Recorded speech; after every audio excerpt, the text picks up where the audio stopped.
higher self wants you to be at peace. Your ego wants to keep you in a state of turmoil in order to maintain its mastery and control over your life. You've probably listened to your ego most of your life. The result of listening to ego is that most of us allow ego to talk us into choosing dominance rather than tolerance as our style of interacting with life. Making the change from dominance to tolerance requires disciplining ego and listening to your sacred self. I'm speaking from personal experience in this matter, and it is one of the toughest assignments my higher self has presented me with. I have spent many years being dominated by my ego, and I have unwittingly made dominance and judgment rather than tolerance a cornerstone of my relating. My suggestions are all from my personal experience of transcending my ego-driven instincts. Making the transition from dominance to tolerance is especially difficult because the desire for ego satisfaction is so strong. To move toward the tolerance that your higher self encourages and away from your ego-driven need to control and judge, you will want to examine the qualities that sustain a tolerant approach to life. To become more tolerant and less controlled by your false self, start practicing being satisfied with what is. If someone you love acts meekly towards you, your ego wants that person to be more assertive. If that person is assertive, your ego then decides to dislike assertiveness. If you eat too much, you start thinking about how nice it would be to be thinner. If you go on a diet, and all of your thoughts then will be about food. If you stay at home for a long period, your ego starts telling you how nice it is to travel. Go on the road, and you start thinking about how nice it would be to stay home. You're in a relationship and begin to imagine it would be nicer to be uninvolved. You're not in a relationship, and you start wanting to be in one. Your children are running around the house, and you start thinking about escaping. You aren't at home, and your ego starts having you think about nothing but your children. If you identify with this kind of inner dialogue, rest assured that ego has temporarily separated you from your sacred self. In its ongoing program to convince you of your separateness, it needs to separate you from oneness with the center of your being. Then it can keep you in that state of trying to dominate and control others as a way of trying to achieve your inner balance and bliss. Trouble is, you cannot get there if you are separated from the awareness of your higher self. As you begin listening to your higher self in quiet and contemplative moments, you begin relaxing and taking the pressure off. You stop the false thinking that everyone in your life needs to be dominated or controlled by you, or that others must live up to your expectations for you to be happy. People are the way they are, and your need to dominate or change them in any way is the edict of your false self. Your ego is, as usual, trying to convince you of your separateness. It also doesn't want you to catch on to how it is controlling your life, so it convinces you that if you don't dominate others, they will get the best of you. Your higher self has absolutely no need to dominate anyone or anything. This is the ticket to freedom. Right now, though, in this very moment, your ego is working to convince you that the higher self and tolerance are ridiculous ideas. Ego will argue that tolerance means permitting criminal behavior and health and social problems. Its favorite example is that it would mean permitting the Hitlers of the world to commit atrocities while we tolerantly look on. Your higher self can see beyond this logic, so of course you can too, if you are willing. When Mother Teresa was asked if she would march against the war in Vietnam, she replied, "No, but if you have a march for peace, I'll be there." When you become peaceful within, that is what you will have to give away. When you are dominated by your ego, you dominate others. If there is no inner harmony, there is no outer harmony. Ego needs the illusion of enemies in order to control you. When you are controlling others, it is because you have permitted ego to be in control. The paradox here is that you will affect the world in the ways that you wish when you cease trying to improve conditions with intolerance and judgment. It is only when you are not controlled by ego that you can choose to not control others. What you believed was power when you dominated others was actually the external activity of ego controlling you. Your impact on the world at large begins with the smaller world of yourself. You will foster freedom and peace when you are free of ego's control and know the peace of your higher self traveling the path of the sacred quest. One of the first steps along your path is learning tolerance by practicing seeing the world as it is, rather than as you demand it to be. These, then, are some of the ways that the ego attempts to rule our lives. Our goal in knowing our sacred self is to have the higher identities triumph over our lower identities. Essentially, your higher self wants you to be at peace. It wants you to know truth. It no longer needs you to dominate others. It is a very peaceful, loving place to be. At this point, I would like to have you stop looking at how you can get your own sacred self in order and begin to look at how the world can do this as well. When we have a world of people who are radiating outward the kinds of things I've been talking about throughout this tape, you'll begin to see a whole new world order, one that is not dominated by a world ego. And so my conclusion here will not be an odyssey into all the evils of our society. I do not intend to end this tape cataloging all the problems that we have created as a result of allowing our egos to be the dominant force in our world.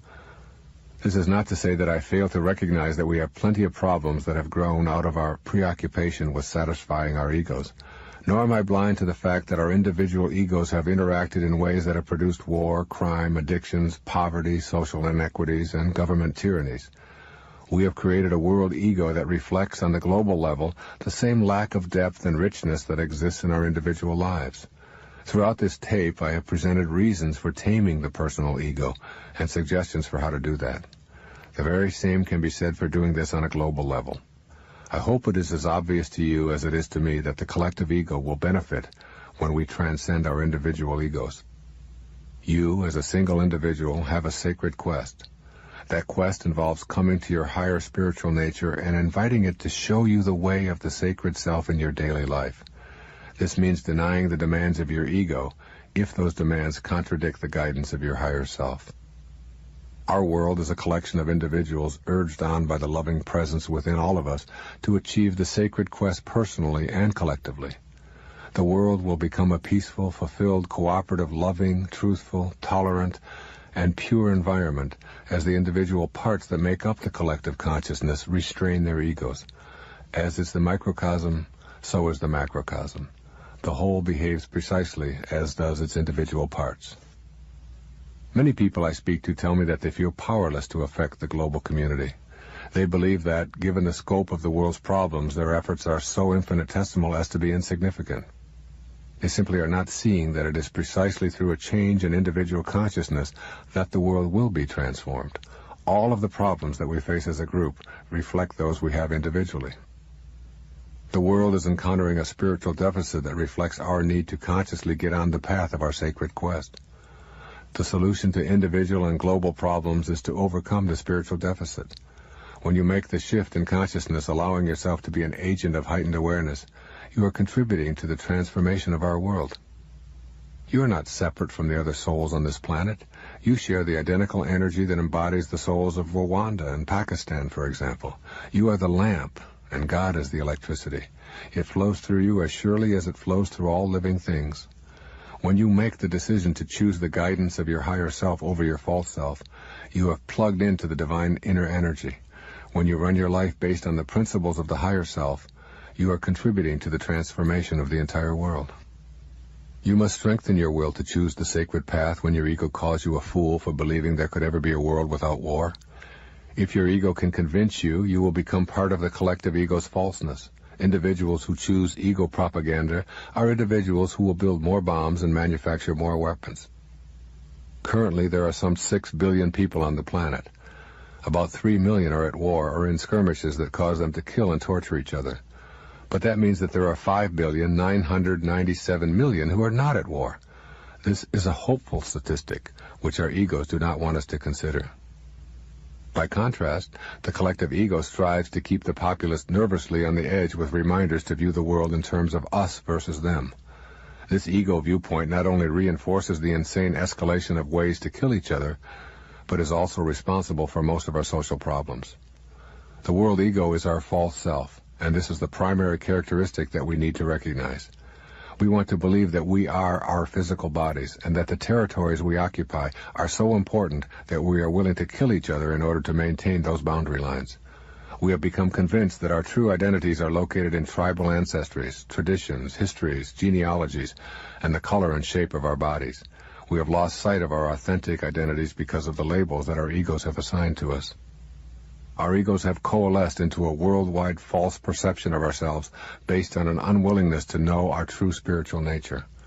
Although all of our spiritual leaders have reminded us of our divinity and implored and even commanded us to love one another, the world ego has won this battle and produced ancient enmities and uncountable horrors in the long history of humanity. The spiritual solution to the major problems that face the world is to bring into positions of power those who are not motivated and driven by their egos, but see the collective good as their primary objective. We need leaders who do not manifest primitive tendencies of consciousness such as hate, envy, greed, bloodthirstiness, and intolerance, but are grounded in love, tolerance, truth, and purity. As you travel the path of your sacred quest, you will help to dispel the absurdity of specialness that the ego so assiduously promotes. You will see an end to this kind of thinking in your life and on a worldwide scale as well.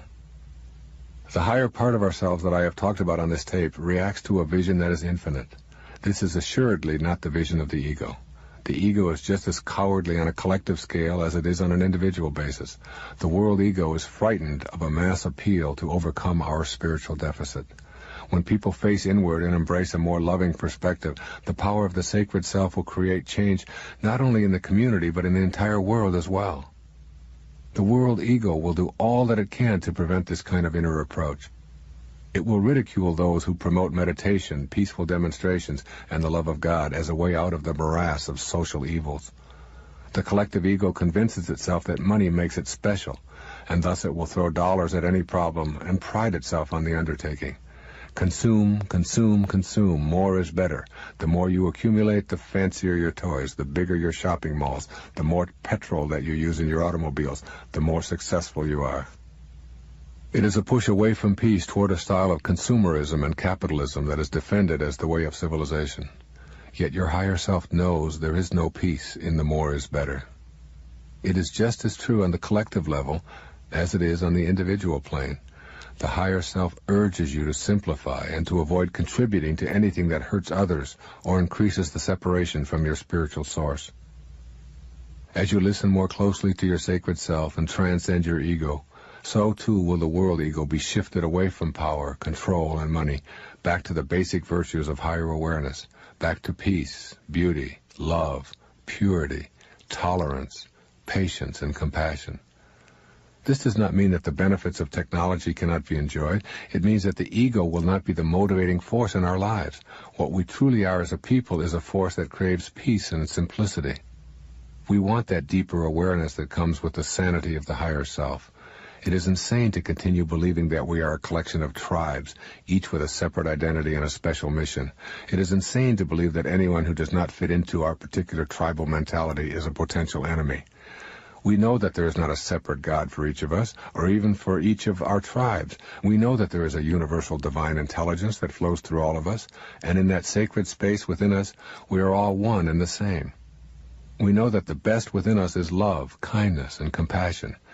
Yet our egos, both individually and collectively, have campaigned long and hard to promote a false idea.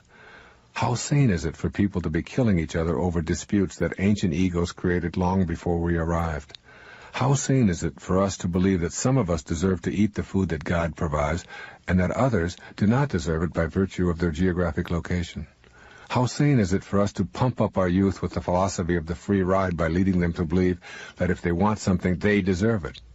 How sane is it to show our children pictures of violence as entertainment and allow them to adopt the ego belief that it is human nature to hurt others as a way to defend a right to be special and separate? As our higher selves begin to triumph over ego in the daily decision-making of our lives, we will truly be making progress on the path of the sacred quest for all of humanity. You must banish all doubt about your ability to facilitate such a quest and begin to know that you are both the microcosm and the macrocosm.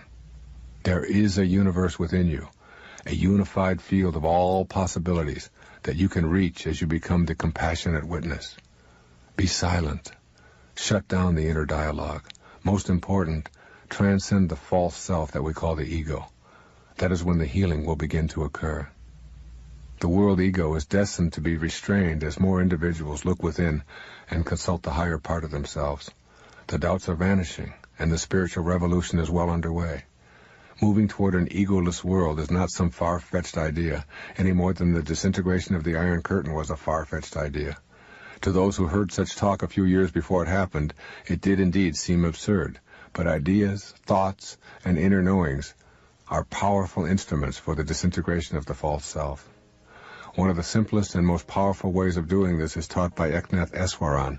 Writing in his book Meditation, he advises us to spend 30 minutes every morning in meditation repeating the prayer of St. Francis.